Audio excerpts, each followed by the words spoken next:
Alrighty, so apparently Biden's going to be appointing a new SCOTUS, or going to try.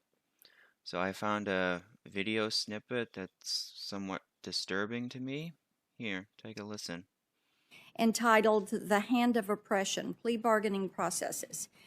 In that piece, you argued that judges have, and I'm quoting, I brought this up yesterday, personal hidden agendas that influence how they decide cases. So what personal hidden agendas do you harbor, or do you think other judges harbor? Thank you, Senator. That line, to the extent it appears in my thesis, was written by someone who had not gone to law school and was senior in college, who had spent a summer at an internship working in making observations in the context of a criminal justice internship.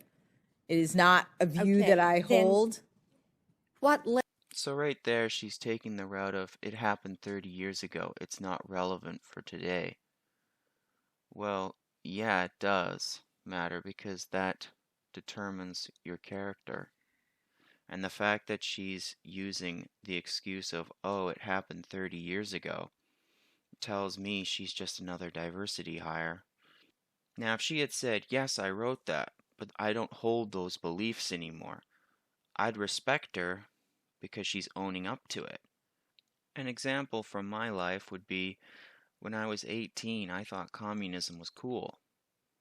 That lasted all of a year, and in that time, I did some research, and I found out that communism has resulted in more dead than Nazism, and you can't actually say the death toll of communism has stopped because there's still countries that have communist gulags and concentration camps that result in hundreds of thousands, if not millions of people dying. I won't use the excuse of, oh, it happened years ago, I'm not that person anymore. I'll own it. Alright, so let's circle back to the diversity. I googled it, and apparently she would be the first female black SCOTUS pick. So, yeah, diversity hire. You know, screw content of character.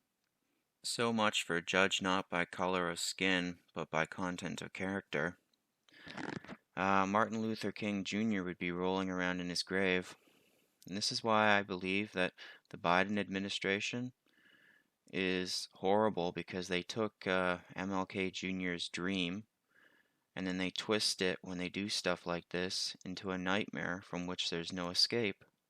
To wrap up this little video, this SCOTUS pick, she couldn't provide a definition of the term woman because she's not a biologist.